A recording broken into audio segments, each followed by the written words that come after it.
Let's learn how to use radio buttons in the Netbeans GUI. I'm going to go ahead and create my brand new project, and I'm going to call it Radio Buttons. Make sure that my Create Main class is unchecked. Click Finish. I'll come out to my source packages, right mouse click, New, JFrame Form. We'll call it FRM Main. I'll click Finish. And there's my form. First thing I'll do, even though we don't really do this too much in the real world, is right mouse click, choose Set Layout, make it an absolute. I'm going to drop a panel on there and resize my panel, and also make that layout by right mouse clicking on the panel, Set Layout Absolute. I now am ready to get working with my objects that I want to work with, and so I'm going to drop a radio button on there. Now, the difference between a radio button and a checkbox is that a radio button is mutually exclusive, meaning you can have one or more radio buttons that are tied together, and only one of them can be selected at any time, and that's only if they're tied together in the same group. Whereas a checkbox, you could set it up to where you could have multiple checkboxes that are checked at the same time. First thing I'll do is give my radio button a name, and I'm going to call that RB Mail, M-A-L-E, although I wanted to type M-A-I-L, and I'll click OK, and then I'm going to go ahead and change the text by right mouse clicking on it and choosing Edit Text.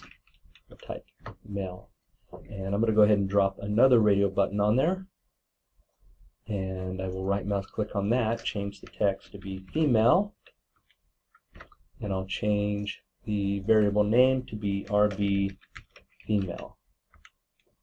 Click OK. Now, if I ran this, you're first prompted to choose who your main class is. So I'll choose FRM Main. Click OK. It runs my program. Notice that I can have both of them selected at the same time. Now, this is because they're not in a radio button group. The radio button group is what says you radio buttons belong together. So I need to come over to my swing controls, and there's one called Button Group. I'm going to drag that to my form, but I want you to pay careful attention of what's going to happen. I'm going to let go of it, and it doesn't show up. Although I do see it over my Properties window, it says Button Group 1. One way you could see it is by clicking on your window and clicking on the word Navigator. This now shows the hierarchy of the objects within your project that you're working with. I'm going to select my button group 1, and I want to give it a new name. So I'm just going to call it RB Group Gender.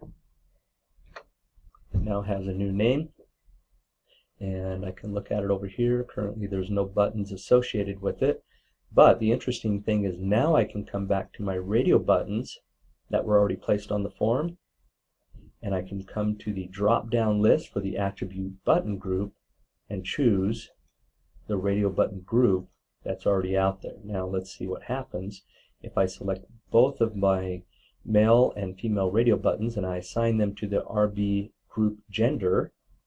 Let's see what happens when I run it now. I can choose male, try to choose female, and notice that they are now mutually exclusive. Now, the one thing that probably bothered you when you first ran your program is that when this was displayed, neither the male nor the female was selected.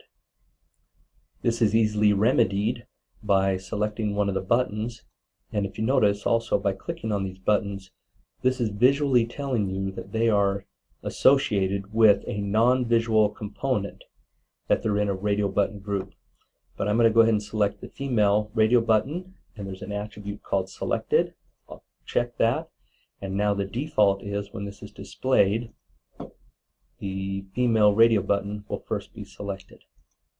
Now let's see how do we pull data out of that. I'm going to drop a label on the form just for display purposes. I'll change the name to be LBL Output, and I'm going to drop a button on the form, and I'll change the text of that to be Select Gender, and I'll right mouse click on it and give it a variable name of btn select. Let's go ahead and access the event handler. Right mouse click, event, mouse, clicked. Now when we click on that button, we want to go and see which radio button out of that button group that radio button group is selected. The easiest way to figure out which button is selected is we just use our if statements. If rbmail dot, just like our checkbox, is selected, LBL output, that was our little label, set text, and then we could type in anything we wanted, but another thing we could do is just say rbmail dot get text, and that would actually grab the text that's on that radio button.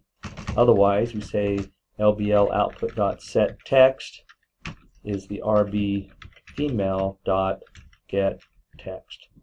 So let's go ahead and run that. What it's saying is if the radio button male is selected, we're going to set the text for the label that we have out there to be the text that's on the radio button male. Otherwise, we'll set it to be the text that's on the radio button female.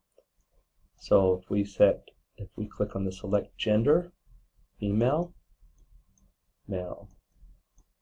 That's how you use a radio button with the radio button group. And then you access which button is selected.